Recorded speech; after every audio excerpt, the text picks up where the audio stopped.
Hello friends. तो आज जो मैंने कहा था लास्ट टाइम कि मैं एक वीडियो बनाऊंगा स्पेसिफिकली कि केस स्टडीज़ में जो हम प्रॉब्लम फेस करते हैं, मेनली जो हमने बात करने वाले हैं कि लाइक डिलेमा जो एक क्वेश्चन आता है, एक क्वेश्चन आता है एथिकल इशू फेस। तो इसमें आपको बहुत इशू आते होंगे, माइट भी बहुत सारे लोगों को, क्योंकि टाइम कॉन्स्टेंट होता है एग्ज़ाम में, तो आपको टाइम इतना मिलता नहीं है, आप बहुत कुछ सोच नहीं पाते। तो ये डायलेमा हो गया या एथिकल इश्यूज़ हो गए, जितनी आप उसकी प्रैक्टिस करेंगे उतना ही ज़्यादा आप उनको अच्छे से बना सकते हैं।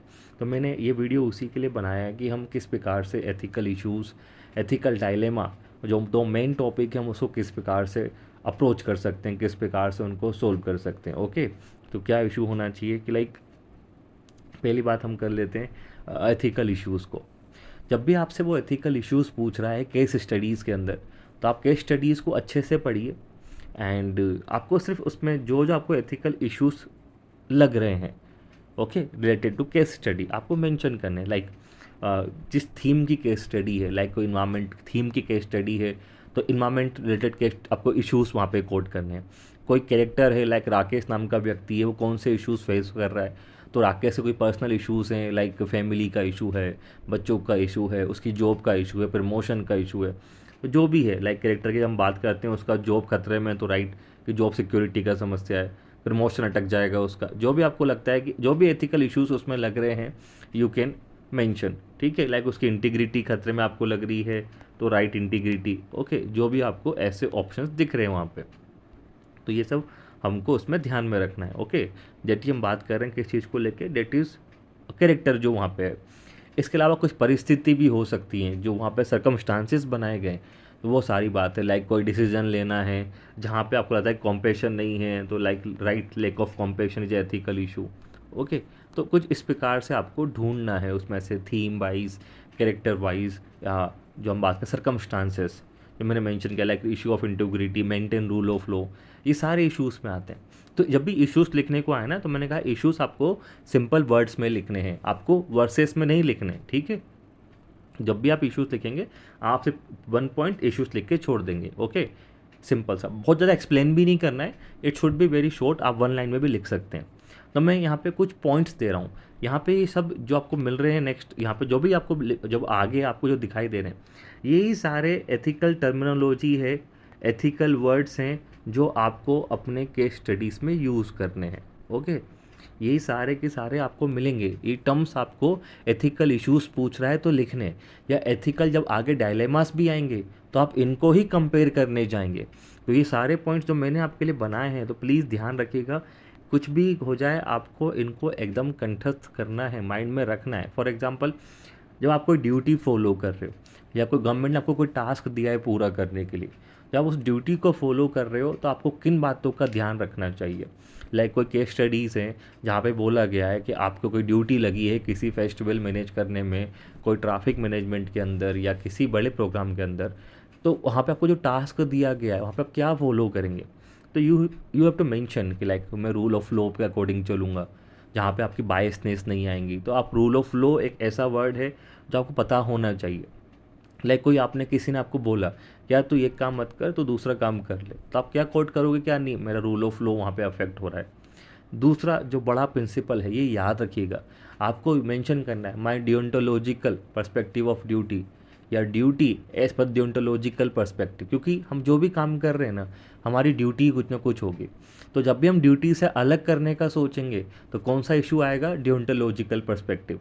तो जब भी आपको लगता है कि आपको ड्यूटी फॉलो कर रहे हैं, राइट दिस वर्ड, या डियोंटोलॉजिकल पर्सपेक्टिव से मेरी ड्यूटी जो है वो यहाँ पे गलत हो जाएगी, मुझे मेरी ड्यूटी फॉलो करनी है। तो आपको ड्यूटी प्रिंसिपल याद रखना है, चाहे आप स्कीम को इम्प्लीमेंट कर रहे हो, कोई डिसीजन ले रहे हो, जस्ट रिमेंबर कि मुझे ड्यूटी फॉलो करनी है। लाइक एक सिंपल सा एग्जांपल है, लास्ट ईयर क्वेश्चन आया था बॉर्डर सिक्योरिटी को लेके, तो उसमें बोला गया था कि इलीगल माइग्रेंट्स वहाँ पे आ रहे हैं, तो उसका जो, और जो सीनियर ने बोला कि तुम ऐसा कुछ मत बताओ, चलने दो।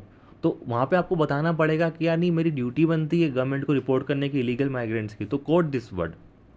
देन तीसरा, आप जो भी डिसीजन ले रहे हैं, आप जो भी काम कर रहे हैं, तो वहाँ पे आपको ये वर्ड यूज़ करना है। कौन सा वर्ड यूज़ करना है कि like I will follow fundamental values of transparency, fundamental values of objectivity, fundamental values of integrity.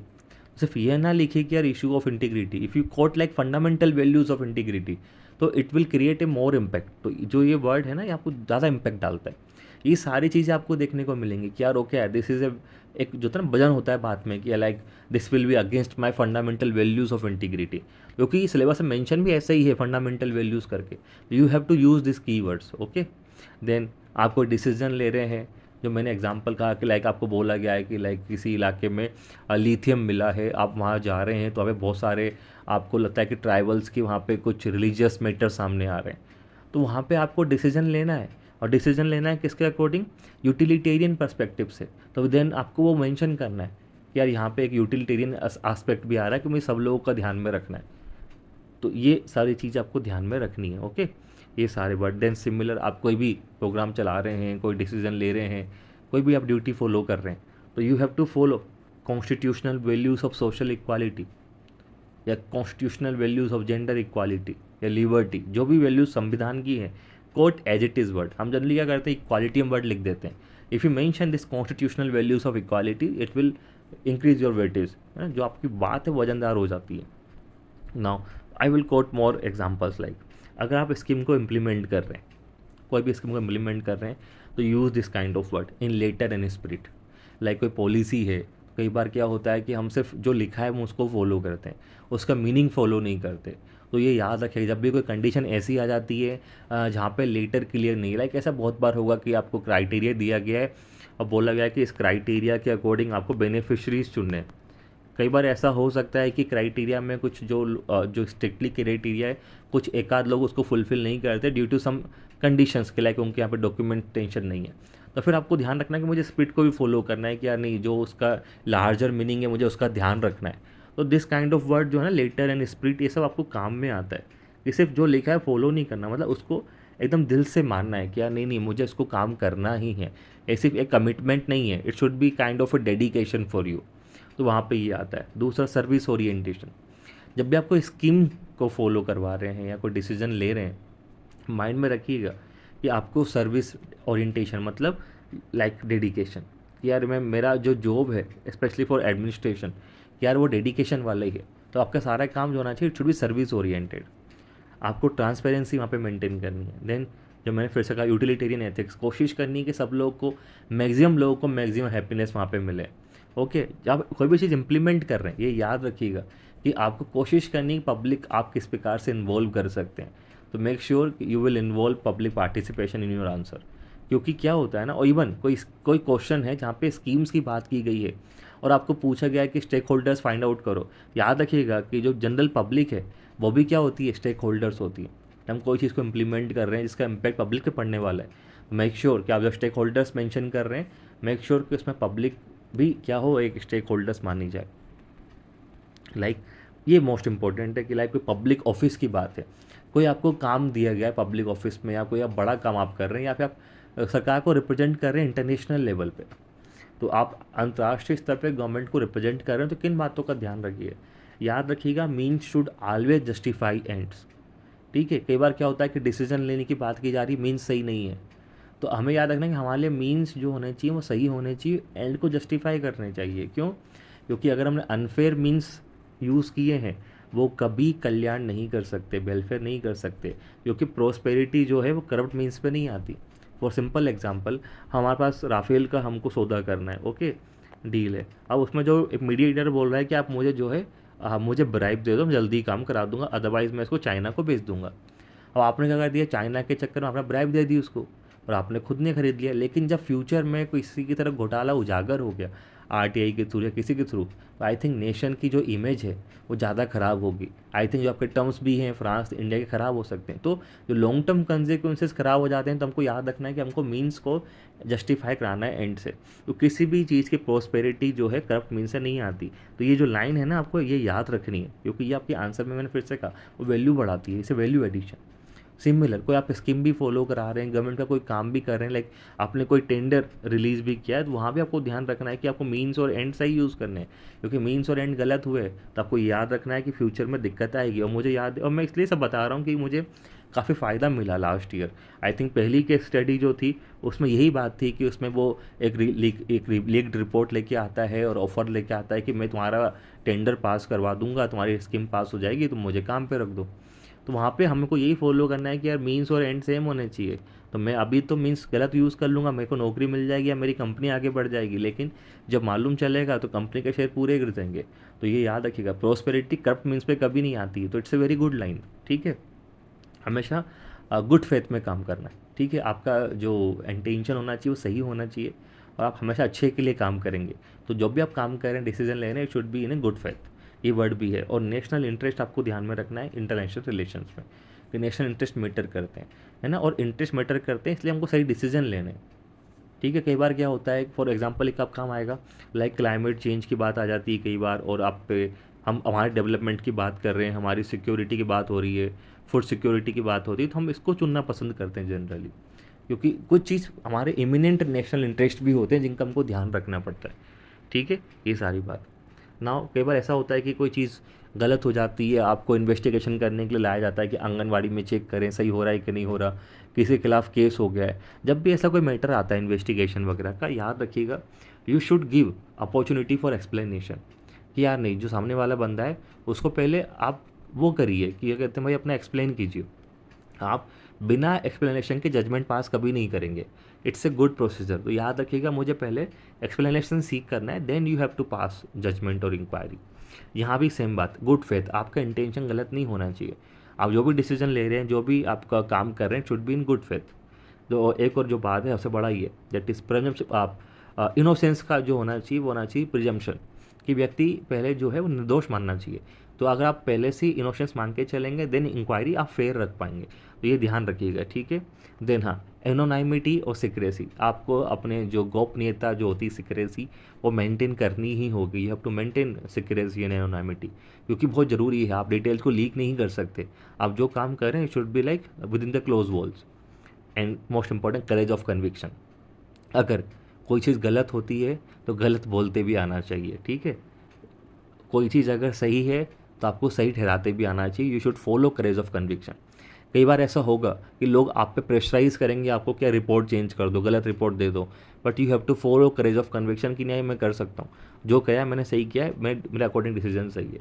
Courage of conviction is a very important quality in civil servant, ठीक है। ठीक है, इसके बाद हम बात करते हैं, लाइक अगर कहीं पे कुछ गलत हो रहा होता है, किसी ने कोई गलत काम किया है या कुछ है, तो वहाँ पे कौन से इश्यूज आपको लिखने हैं। जब भी कोई गलत काम होता है ना, तो आपको एक कॉमन चीज़ दिखती है कि वहाँ पे कॉम्पैशन या सेंसिटिविटी नहीं थी। लाइक कोई पुलिस का केस हो गया, किसी गर्ल के साथ कोई गलत बात हो गई, कोई रेप केसेस हो गया, या किसी इलाके में कोई भी गतिविधियाँ हैं जो गलत हो गई, तो वहाँ पे एक बड़ा जो फैक्टर होगा ना, वहाँ पे आपको दिखेगा, लाइक मानो हाथरस केस जैसा कोई केस हो गया, it shows lake of compassion और सेंसिटिविटी, लाइक जैसे हाथरस केस में हुआ था। तो ठीक है, दिस इज़ एन एग्जाम्पल, तो कोई वर्ड याद रखने हैं। देन एक और इशू क्या होता है कि lake of courage and dedication. वहाँ पे क्या नहीं देखने को मिलता, वो करेज डेडिकेशन नहीं है। लाइक पुलिस केस में ही बड़ा कॉमन है, जो हमारे यहाँ के पुलिस सिस्टम में इट लेक्स डेडिकेशन। डेडिकेशन नहीं है तो वो क्राइम कंट्रोल नहीं कर पाते, और सिर्फ अपनी ड्यूटी फॉलो कर रहे हैं, वो कमिटमेंट का दिखा रहे हैं। डेडिकेशन मिसिंग है कि हमको बिल्कुल उसमें काम करना है, तो मिसिंग होता है। तो इसीलिए क्या देखता है, वो कोई ना कोई रॉन्ग डूइंग वहाँ पे आपको देखने को मिलती है, ठीक है। जब कोई भी रॉन्ग डूइंग होगी, कोई भी गलत कार्य होगा, तो एक बड़ी समस्या जो होगी वो ये होगा कि आपको पब्लिक का ट्रस्ट ब्रीच होगा। तो याद रखिएगा, जब भी कोई ऐसा लगता है गलत काम हुआ है, तो इश्यूज़ क्या है कि यार ब्रीच ऑफ ट्रस्ट तो टूटा है, या गलत काम होगा, मानो अभी हुआ नहीं है, मानो फ्यूचर में हो जाए, तो फिर आप काउंटर करने के पहले ही क्या लिखेंगे कि गवर्नमेंट जो मतलब ब्रीच ऑफ ट्रस्ट है, इट माइट हैपन। तो ये भी सही नहीं है, तो ये this is another good words. इसके अलावा जब भी आप कोई भी चीज़ रॉन्ग डूइंग से करने को बचने को बोला जाएगा, तो आपको ध्यान रखना है कि मुझे इंटीग्रिटी वाले सारे काम फॉलो करने हैं। And then this is another important term, slippery slope. आपको रॉन्ग होने से बचाना है, आपको गलत काम होने से बचाना है। क्यों बचाना है गलत काम होने से? क्योंकि अगर किसी ने गलत किया, फिर वो दूसरे पे चले जाते हैं, तीसरे पे चले जाता है, तो क्या होता है, स्लिपरी स्लोप बन जाती है, ठीक है। वो स्लिप आप खाते ही चले जाते हो, तो हमको वो चीज़ नहीं करनी है। We have to avoid slippery slope, ठीक है। तो ये आपको ध्यान रखना है, रॉन्ग डूइंग नहीं होने देनी है, otherwise it will create A slippery slope. अगर आप कोई गलत स्टेप लेते हैं, मानो आपको कोई काम दिया और आप गलत स्टेप लेने की सोच रहे हैं कि लाइक मैं ब्राइब ले लेता हूँ या मैं कुछ किसी को फेवर कर देता हूँ, कोई फ़र्क नहीं पड़ता, ऐसा कुछ क्वेश्चन आता है जहाँ पे डिस्क्रिमिनेशन के चांसेस हैं या आप कोई फेवर या डिसफेवर करने जा रहे हैं, तो वहाँ पे कौन से वर्ड्स यूज़ करने हैं। सबसे बड़ी चीज़ ही यही है, आपको जब पूछते हैं ना प्रो एंड कॉन्स आएगा आपका, कौन सा स्टेप लेंगे, तो लॉजिकल हम स्टेप में बताते हैं कि एक तो नेगेटिव, एक पॉजिटिव जो हम लेंगे, एक न्यूट्रल लेंगे। तो नेगेटिव मोस्टली चीज़ आपको ये लिखनी है कि जब भी आप कोई काम वो करेंगे जो गलत है, जो आप जानते हैं, अगर वैसा करने जाएंगे तो क्या होगा, आपके अंदर क्या आएगा, कॉग्निटिव डिसोनेंस। मतलब आपकी मेंटल स्टेट ऐसी होगी जहाँ पे आप परेशान हो जाओगे कि यार मैं तो अलग सोचता था, मेरी वैल्यूज़ अलग है, मैं सोच अलग रहा हूँ। तो this is important word, cognitive dissonance, Hindi में कहते हैं मानसिक द्वंद्व। तो ये बड़ी समस्या होती है कि हम फंस जाते हैं कि अरे यार मैं तो कुछ और था, क्या था, तो आप परेशान हो जाते हो। तो you will face dissonance if you do wrong. Okay, गलत करने पे हमको ये महसूस होता है। देन हमारे सेंसिटिविटी भी इशू होता है कि यार गलत करूँगा तो लोगों पे इम्पैक्ट क्या पड़ेगा। देन इशू ऑफ कंसाइंस, कई बार आप गलत करने जाते हो तो कंसाइंस आपका रोकता है कि यार तू गलत कर रहा है, तो फिर हम रुक जाते हैं। तो ये सारी चीज़ें आपको वर्ड्स को वहाँ पे यूज़ करना है। एथिकल इश्यूज़ में आप कोई पॉलिसी बना रहे हैं, गवर्नमेंट ने बोला कि पॉलिसी बनाओ या कोई रूल बनाओ ताकि दिक्कत नहीं आए, तो याद रखिएगा you have to use foresight and rationality. ये वर्ड बड़े ज़रूरी हैं किसी पॉलिसी मेकिंग में, या कोई भी आप डिसीजन दूर का ले रहे हैं, कोई काम करने जा रहे हैं, तो वहाँ पे वर्ड यूज़ कीजिएगा कि फोरसाइट एंड रेशनैलिटी, कि हमको वो दूरदर्शिता जो होती है ना कि दूर का चीज़ दिखाई देता है, एंड रैशनैलिटी की तर्कहीन। और उसमें आपको ध्यान रखना है कि आपको इक्वालिटी, जस्टिस, फेयरनेस के प्रिंसिपल हमेशा यूज़ करने हैं कि कोई भी चीज़ भेदभाव ना हो, सबको जस्टिस मिले, वहाँ पे फेयरनेस हो। तो ये सारी चीज़ें ना आपको यूज़ करनी, जहाँ पे हम जनरली पॉलिसी मेकिंग की बात कर रहे हैं या कोई हम काम कर रहे हैं या जहाँ आपको लग सकता है कि ये यूज़ हम कर सकते हैं, ओके, उसका काम कीजिए। देन मोस्ट इंपॉर्टेंट हमारे लिए, जब भी कोई ऐसी कंडीशन या बहुत टफ कंडीशन है, लाइक डिजास्टर वाला सिनारियो है, हम पे कोई अटैक हो चुका है या आपकी टीम खतरे में है, आपको थ्रेट्स मिल रही हैं, इन्वायरमेंट एकदम हॉस्टाइल हो चुका है, तो ऐसे कोई हॉस्टाइल वाले इन्वायरमेंट पे हम बात करें या कोई डिज़ास्टर वाले सिनारियो की बात करें, तो ये चीज़ें बड़ा कॉमन काम आती है। वहाँ पे आपको यूज़ करना है कि यार बिल्कुल कुछ भी हो जाए, आपको आपके जो एडमिनिस्ट्रेटिव एथिक्स है उनको हमेशा अपहोल्ड करना है, बीइंग ए डीएम और ऑफिशियल। आप अपने एथिकल वैल्यूज़ को नहीं छोड़ सकते, कितनी टफ कंडीशन हो। Like for example last year भी क्वेश्चन आता है कि आपकी फैमिली को थ्रेट मिल रही कि छोड़ दो वरना आपको नुकसान पहुँचाएंगे, तो टफ कंडीशंस है, but you have to uphold ethics values कि नहीं यार मेरी इंटीग्रिटी, ऑनेस्टी खतरे में नहीं जानी चाहिए, ठीक है। तो ये वहाँ पे काम आता है। देन सबसे बड़ी चीज़, दूसरों को मोटिवेट करते आना चाहिए इन टफ कंडीशंस। तो आपको अगर कोई टीम खतरे में है तो आपको मोटिवेट करते आना चाहिए कि कोई बात नहीं, ये हमारा ही काम है और कौन करेगा इसको, ठीक है। अगर आप लाइक उत्तराखंड में थे या हिमाचल में थे, वहाँ पे बाढ़ आ गई है, तो आपको वहाँ पे रोल प्ले करना पड़ेगा, जनता गुस्सा क्यों ना हो, आपको करना ही पड़ेगा। तो ये केस स्टडीज में बड़ा रोल आता है। और तीसरा most important, you have to be objective. वहाँ पे आपकी इमोशंस या किसी का एक्सटर्नल इन्फ्लुएंस, बायसनेस बिल्कुल नहीं आनी चाहिए। वहाँ पे सबसे बड़ा काम ही हो जाता है ऑब्जेक्टिविटी, क्योंकि डिसीजन आपको तुरंत लेना है। तो क्यूक डिसीजन मेकिंग एबिलिटी और ऑब्जेक्टिविटी दोनों आपके लिए बहुत ज़रूरी हो जाती है डिसीजन लेने के लिए। ओके, एक क्वेश्चन मुझे याद है, आई डोंट रिमेंबर किस टाइम में, 2016 में केस स्टडीज़ आई थी। वहाँ पे कई जगह फ्लड आ गया था, लोगों से लिंक टूट गया था, लोग गुस्से में थे, और आई थिंक कोई बोल रहा था कि जो डाइवर्ट कर दो किसी को, ऐसा कुछ क्वेश्चन था कि राशन को डाइवर्ट कर दो। तो वहाँ पे आप नहीं कर सकते, आप डिसीजन आपको लेना पड़ेगा जो भी ऑब्जेक्टिव नेचर के होते हैं, और डिसीजन बड़े क्यों होने चाहिए, टफ कंडीशंस होती हैं, ठीक है। लाइक एजुकेशन पे बात आ जाए, कोई टॉपिक ही एजुकेशन है, लाइक पूरी के स्टडीज़ किस पे, एजुकेशन पे आधारित है, वहाँ पे कौन कौन से एथिकल इश्यूज हो सकते हैं। वहाँ पे या तो इक्विटी का इशू होगा कि लोगों को, सब लोगों को बराबर एजुकेशन नहीं मिल रही, या एक्सेस नहीं है, मिल तो रहा है, सब एलिजिबल तो हैं लेकिन लोग ले नहीं पा रहे हैं, महंगी है एजुकेशन, अफोर्डेबल नहीं है, क्वालिटी ख़राब है एजुकेशन की, या रेशनैलिटी नहीं है, मतलब एजुकेशन सेक्युलर नहीं है, रिलीजियस बेस्ड एजुकेशन आपको देखने को मिल रही है, ठीक है। तो यही कुछ आपको एजुकेशन वाली के स्टडीज़ में आपको इन्हीं पॉइंट को सोचना है। और जब भी आप देखें क्वेश्चन आया है किसका, एजुकेशन के स्टडीज़ वाली का, जस्ट थिंक यार मैंने क्या क्या पॉइंट देखे थे वीडियो में, तो जस्ट इन पॉइंट को आपको कोट करना है। सिमिलर बिजनेस की कोई आ जाए, एक हमेशा आती है, कॉर्पोरेट एथिक्स बोल दूँ या बिजनेस में बोल दूँ, कॉर्पोरेट या बिजनेस हमेशा एक आती है।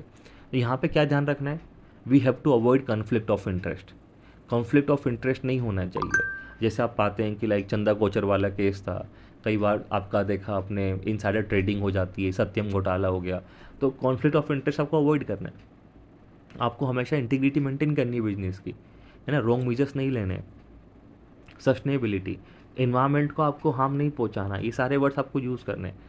वर्कर का जो इंटरेस्ट है वो आपको ध्यान में रखना है, ऐसा काम ना करें कि वर्कर्स उनको सैलरी कम दे दें, वर्किंग कंडीशंस ख़राब कर दें, आप ये भी नहीं करने देंगे। जेंडर इक्वालिटी बड़ी ज़रूरी है। ओके, सबसे मोस्ट इंपॉर्टेंट कॉम्पसनेट कैपिटलिज्म को फॉलो करना है। क्या होता है कॉम्पसनेट कैपिटलिज्म? मतलब 3P। ओके, आपको तीनों की चीज़ों का ध्यान रखना है, दैट इज़ आपको प्रॉफिट का ध्यान रखना है, आपको ध्यान रखना है प्लानेट का और जनता का। तो आपको जनता, प्लानेट और आपके प्रॉफिट, तीनों का बैलेंस करके चलना है। ये सारा चीज़ आपको यूज़ करना है किसमें? आपके बिजनेस एथिक्स के अंदर। Okay, now similar media ethics आ जाए तो आपको ध्यान रखना है कि media should be responsible and sensitive towards society. दोनों पॉइंट आपको याद होना चाहिए, मतलब थोड़ा जिम्मेदार होना चाहिए कि यार मैं क्या दिखा रहा हूँ, गलत चीज़ तो नहीं दिखा रहा, रॉन्ग फैक्ट्स तो नहीं दिखा रहा। सेंसिटिविटी, कि कोई मैटर बहुत सेंसिटिव है, आप उसको लाइटली तो नहीं ले रहे हैं। ओके, ये सारी चीज़ आपको ध्यान में रखनी है। देन ऑब्जेक्टिविटी मेंटेन करनी है, मीन्स कि आप जो भी दिखा रहे हैं it should be based on facts. कुछ ना कुछ वहाँ पे फैक्ट्स होंगे, उसके अकॉर्डिंग आप दिखाइए। आप वहाँ पे किसी के थ्रू बायसनेस ना दिखाइए कि यार किसी ने बोल दिया आपने दिखा दिया, है ना। फैक्ट्स बहुत ज़रूरी है। देन अवॉइड कीजिए क्या? सेंसेशनलिज्म। कि यार ऐसा नहीं कि आपने सनसनी खेज न्यूज़ बता दी कि आइए जाग जाइए, जो हम लाइन बोलते हैं ना, चैन से सोना है तो जाग जाए, बहुत बड़ा आपने बना दिया सेंसेशन न्यूज़। तो उनकी ज़रूरत नहीं है। जैसे अभी आप देख रहे होंगे, इट्स वेरी कॉमन कि एक औरत है इंडिया के अंदर बड़ी फेमस हो चुकी है, सीमा हैदर नाम की एक। तो अब वो सीमा हैदर का जो केस है वो इतना सेंसेशन बना के रखा है, कोई नीड ही नहीं है उस चीज़ की। We have more issue on Manipur, on Haryana violence, बड़े इश्यूज़ हैं हमारे पास, पर हमको ये अवॉइड करना है। Okay, sensationalism. और जो भी आप इन्फॉर्मेशन गैदर कर रहे हैं ना, वो सही तरीके से करें, किसी को फोर्स नहीं कर सकते।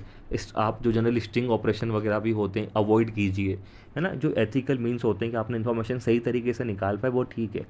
किसी को ब्राइब दे के निकालना, चोरी छुपे निकालना, it's not a good thing. Okay, and सबसे इंपॉर्टेंट थिंग, अपनी स्वतंत्रता को मेंटेन कीजिए, मेंटेन इंडिपेंडेंसी। ओके, अभी आप देख रहे हैं कि मीडिया कैसा हो गया, पेड मीडिया हो गया, है ना। हम उसके लिए बहुत सारे वर्ड्स भी यूज़ करते हैं, तो हमको ये सब चीज़ों से बचना है मीडिया को। Okay, this is all example of ethics. तो ये सारे एग्जाम्पल एथिकल इश्यूज़ के हैं, ठीक है। तो ये ध्यान रखिएगा सारे पॉइंट्स, ये सारे पॉइंट्स आपको एग्जाम में काम आने वाले हैं। तो ये जितने आपको पॉइंट्स याद होंगे उतने आप कोट कर पाओगे ना। हम डिलेमा की बात कर लेते हैं। डिलेमा में क्या होता है, हम दो चीज़ में फंसे होते हैं। तो एथिकल इश्यूज़ और डिलेमा में ये अंतर है, डिलेमा में कोई दो इश्यूज़ आपस में फंस रहे होंगे। तो यहाँ पे आपको इस प्रकार से लिखना है 1 वर्सेस 2, मतलब इस प्रकार से होगा। मतलब यहाँ पे कोई एथिकल इशू 1 होगा, इधर कोई एथिकल इशू 2 होगा जहाँ पे आप फंस रहे होंगे। या एथिकल इशू ना भी होगा तो कोई एक इशू वर्सेस 1 वर्सेस 2 यहाँ पे आपको देखने को मिलेगा। तो आपको यहाँ पे वो इशूज़ कोट करने 1 वर्सेस 1 की फॉर्म में, जैसे right, objectivity versus compassion, anthropo versus biocentrism, आपको इस प्रकार से यूज़ करना है। लाइक ह्यूमन सबसे ऊपर है, लाइक इन्वायरमेंट सबसे ऊपर है, इनका मीनिंग इस प्रकार से होता है। तो दोनों आपको ऐसे काउंटर वाइज में लिखने हैं। जब आप आंसर लिखने जाएंगे तो बहुत डिटेल में नहीं जाना है, आपको यहाँ लिखना है it's a issue of like following law versus following compassion. Then आप उसमें एग्जाम्पल डाल सकते हैं। तो आपको ये हार्डली आपको 1 लाइन में ही ये भी कंप्लीट करना है, कुछ 2 में जा सकते हैं पर 1-2 से ऊपर नहीं जाना चाहिए। आप बहुत लोग 4-5 लाइन इसको एक्सप्लेन करने में लगा देते हैं। Do not do this. आपको सिंपल एक्सप्लेन करना है 2-3 लाइन, 1-2 लाइन के अंदर मैक्सिमम। मैं एग्जांपल दे रहा हूँ, लाइक आप कोई चीज़ को इम्प्लीमेंटेशन पे जा रहे हैं, आप पॉलिसी इंप्लीमेंट कर रहे हैं, तो आपके वहाँ पे क्या डिलेमा आ सकते हैं कि लाइक फॉलो लो वर्सेस कॉम्पेशन। तो मतलब यू हैव टू फॉलो लो और कॉम्पेशन, लाइक कोई बात लो की कह रहा है, कोई बात कॉम्पेशन हो रहा है। वही बात की लाइक आपको कोई बेनिफिशरीज़ को आपको टारगेट करना था, अब किसी के पास डॉक्यूमेंट नहीं है, लो तो बोलता है कि डॉक्यूमेंट कंपलसरी है, किसी के पास डॉक्यूमेंट नहीं है तो आप क्या करोगे, लाइक बूढ़ी महिला कोई आ गई तो आपको बाय कंपेशन आपको वो चीज़ देनी पड़ जाती। तो ये चीज़ वहाँ पर आपको देखने को मिलेगा। सिमिलर कोई लो वर्सेस कंसाइंस, आपको ये भी चीज़ ध्यान में रखना पड़ेगा, लो वर्सेस कंसाइंस। या आप कोई काम करने जा रहे हैं, लाइक आप जो हम बोलते हैं इंक्रोचमेंट हटाने जा रहे हैं, अतिक्रमण, तो माइट भी आप लोग को फॉलो करें क्योंकि इलीगल माना जाता है, लेकिन आपका कंसाइंस आपको कई बार रोक देता है कि अरे यार ये तो गरीब आदमी बेचारे, क्या करूँ मैं इनका। तो this is kind of ethical dilemma. कई बार क्या होता है, आपको सोशल जस्टिस फॉलो करना पड़ता है, आपको कई बार इक्वालिटी हटानी पड़ जाती है। फॉर एग्जांपल रिजर्वेशन वाले केस में कि जहाँ पे उनको नीड पड़ रही है, लाइक कोई ट्रांसजेंडर वाला केस हो गया, तो हम चाहते हैं सब लोग मेरिट पे हों, पर कई बार हमको इक्वालिटी की जगह हमको मेरिट वो जस्टिस चुनना पड़ता है कि जो लोग पीछे हैं उनको आगे लाना भी ज़रूरी है। तो इस केस में हमको ये वर्ड यूज़ करना है। कई बार आपके पर्सनल वर्सेस पब्लिक इंटरेस्ट हो जाते हैं। ओके, जैसे घर का मैटर है, सामने पब्लिक लाइक इशू है, तो ये आपको कॉमन देखने को मिलेगा। लाइक पब्लिक को इन्वॉल्व करूँ क्या डिसीजन लूँ, क्योंकि हम इम्प्लीमेंट कर रहे हैं। अगर मैं जनता से पूछ के डिसीजन लूँगा, इम्प्लीमेंटेशन में जनता को शामिल करूँगा, तो लॉजिकल है कि थोड़ा डिले हो जाएगा, और नहीं कहूँ जल्दी डिसीजन हो जाएगा। तो डिसीजन आपको लेने पड़ते हैं कई बार। तो ये कुछ आपको दिखाई देंगे लाइक इम्प्लीमेंटेशन वाले केस में। नाउ और मैं एग्जांपल दे देता हूँ। नाउ नेक्स्ट लाइक ये इन्वायरमेंट वाले केस में जो केस स्टडी हमेशा आती है, तो आप पाएंगे इन्वायरमेंट वाले केस में most important is like this ecocentrism versus anthropocentrism. तो इकोसेंट्रिज्म वाले लोग कहते हैं कि यार इकोलॉजी की बात करो, है ना, बैलेंस ग्रोथ की बात करो। ये बोलते हैं कि सिर्फ ह्यूमन डेवलपमेंट की बात करो। This is not right. तो दो इशू कभी आप फंस सकते हैं। ओके, देख डेवलपमेंट पे ध्यान दे देश के कि इन्वायरमेंट को देखेंगे, ट्राइबल राइट्स को देखेंगे, एनिमल राइट्स को देखें। तो ये भी एक बड़ा इशू आपको देखने को मिलेगा डायलेमा के रूप में। फूड सिक्योरिटी संभालें कि क्लाइमेट चेंज को कंट्रोल करें। क्लाइमेट चेंज को कंट्रोल करने जाएंगे तो फर्टिलाइजर हटाने पड़ेंगे, तो फूड सिक्योरिटी खतरे में आ जाएगी। एग्जाम्पल श्रीलंका क्राइसिस हो गया। तो इस प्रकार से 1 वर्सेस 2 की फॉर्म में आपको लिखना आना चाहिए। ठीक है, this is mainly about ethical dilemma. मैं क्वेश्चन भी आपको दिखा रहा हूँ। ये पूरा क्वेश्चन है रमेश, जो लास्ट ईयर के स्टडी 2022 की जो आई थी, ये उसके अकॉर्डिंग हम लोग बात कर रहे हैं। 2022 की केस स्टडी तो बड़ी केस स्टडी थी कि यहाँ पे रमेश जो है वो पोस्टिंग मिली कैपिटल बॉर्डर स्टेट की, 20 साल की सर्विस है। रमेश की मम्मी जो है कैंसर पेशेंट है, बच्चे अच्छे स्कूल में जाते हैं। उसको मालूम चलता है कि इलीगल माइग्रेंट शहर के अंदर आ रहे हैं, और वो देखता है कि 12 लोग हैं, इनके पास fake Aadhaar card, ration card, voter card सब कुछ है। वो रिपोर्ट देता है, रिपोर्ट वाला बोलता है कि भाई रिपोर्ट आपको शो नहीं करनी है, अगर तुम नहीं माने तो आपका जो अपॉइंटमेंट जो पोस्टिंग है मैं चेंज भी कर दूंगा, और आपका जो प्रमोशन है मैं इसको भी रोक दूंगा। ऐसा उन्होंने कहा। तो क्वेश्चन यहाँ पे क्या पूछ रहा है, दिस इज़ द क्वेश्चन। ये मैं पढ़ा चुका हूँ आपको, यू कैन मेरे और भी वीडियोस है जहाँ पे मैंने डिटेल में बताया है मैंने हर चीज़ का आंसर कैसा लिखा था, मैंने प्रैक्टिकली मैंने कैसे आंसर लिखा था। तो लाइक एथिकल डायलेमास कैसे फेस किए रमेश ने। तो यहाँ पर जब आंसर लिखने जाएंगे तो लाइक एथिकल राइट है heading ethical dilemma faced by Rakesh. Now first जैसे लाइक ये कि मैं अपना प्रमोशन को देखूँ वर्सेस अपनी इंटीग्रिटी पे देखूँ, क्या मेरा जो इंटीग्रिटी क्या बोलती कि यार मुझे नेशन को सर्व करना है, मैं ये सब चीज़ों को नहीं देखता। मेरे लिए जो है छोटी चीज़ मैटर करती, मतलब मेरे लिए छोटी इस फालतू चीज़ मैटर नहीं करती। प्रमोशन पोस्टिंग ये सब मेरे लिए मैटर नहीं करती है।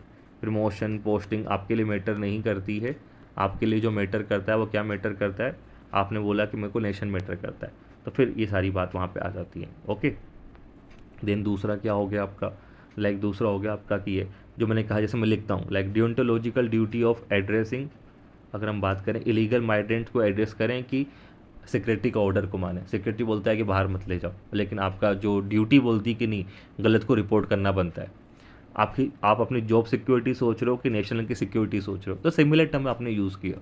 देन दूसरा मदर हेल्थ की चिल्ड्रन, या मदर की हेल्थ दिख रही है, या मदर की फ्यूचर दिख रहा है, या चिल्ड्रन का फ्यूचर दिख रहा है कि नेशन का फ्यूचर दिख रहा है। क्यों, अगर आपने इग्नोर कर दिया कि आपके बच्चे तो ठीक हो जाएंगे लेकिन शायद नेशन खतरे में पड़ जाए, क्योंकि इतने सारे इलीगल माइग्रेंट्स और मोर इम्पॉर्टेंट जो फेक आईडीज़ हैं वो फ्यूचर में खतरे में डाल सकती है नेशन को। माइट भी को टेररिस्ट अटैक हो जाए, नोबडी नोस। तो इस प्रकार से यू हैव टू राइट 5 6 जो आपको बताया, एटलीस्ट 5 डायलेमा तो लिखा करो, मेंटेन कि 5 आपको डायलेमास एटलीस्ट लिखना है, तब जाके आपके अच्छे मार्क्स वहाँ पे आएंगे। ठीक है, तो और फिर लास्ट में क्या करो, जब आप कंक्लूड करते हो पूरी केस स्टडीज़ को, ड्यूरिंग कंक्लूजन आप कोई भी जो आपने तरीका अपनाया है, आप जो डिसीजन चुनते हैं, तो आपको इस प्रकार से चुनना है कि लाइक ओके, या तो मैं राइट्स पे जाऊँगा कि मैं लोगों के राइट्स मैंने इंश्योर कर लिए हैं, या मैं जस्टिस पे जाऊँगा, क्या मैंने जो है लोगों के जस्टिस को इंश्योर किया कि लाइक मैंने कोशिश की कि सबको जो भी फ़ायदा मिले, सबको मतलब जो जो डिज़र्विंग है उनको मिले। या आप जाइए यूटिलिटेरियन अप्रोच पे, it is maximum happiness for maximum people, MH4MP। Simple सी बात है कि जितने ज़्यादा लोग को मैं खुशी दे पाऊँ, लाइक ये मोस्टली होता है डैम वाले केस में जो मैंने अभी एग्जांपल दिया था, कोई लिथियम रिजर्व वाला केस कोई आ जाए इस प्रकार से, इन सब जगह आपको ये देखने को मिलेगा। इवन मेरे को मानना है सबसे ज़्यादा कि कोई जो सबसे ज़्यादा काम में आता है वो है यूटिलिटेरियन अप्रोच, मोस्टली काम में आती है। और दूसरी मोस्टली कॉमन कोई चीज़ जो काम में आती है वो है डियोंटोलॉजिकल अप्रोच, क्योंकि हम मोस्टली सिविल सर्वेंट को ड्यूटी फॉलो करनी होती है अपनी, हम ड्यूटी पे जाते हैं, तो you can call deontological. Virtue approach जो गांधी का भी मेथड है, प्लेटो का भी है, कि हम जिस प्रकार के हमारे वर्च्यूज़ से, हम जिस गुण से बने होते हैं हम उसको फॉलो करेंगे। एंड सबसे लास्ट में है गोल्डन रूल।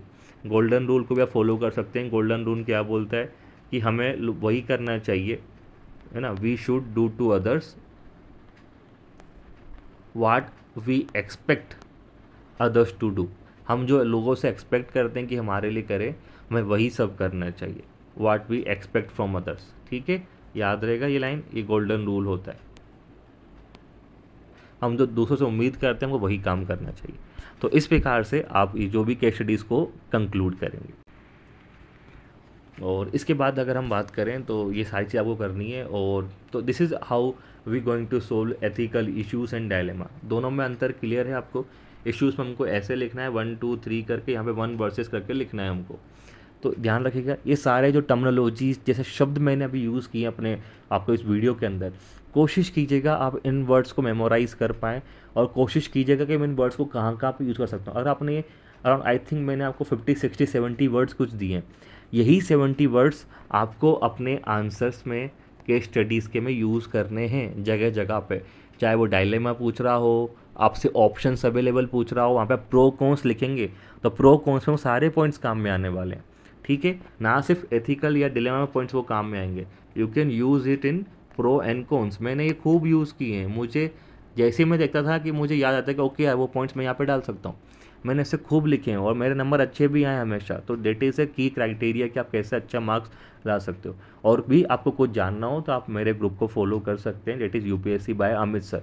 ये टेलीग्राम का ग्रुप है जहाँ पे मैंने अपना कंटेंट, अपनी आंसर कॉपीज़ या जो भी एक पॉसिबल आपके लिए हेल्प हो सकती है मैंने वहाँ पे डाल रखा है। ओके, तो आप लोग इसको फॉलो कर सकते हैं। ठीक है, इसके बाद आपने देखा वीडियो, उसके लिए धन्यवाद। नो डाउट प्लीज़ वीडियो को लाइक ज़रूर करें, शेयर करें, सब्सक्राइब करें, ताकि आपके बाकी दोस्त जो हैं उनको भी ये वीडियो आप मालूम चल जाए। ठीक है, all the best for the exam.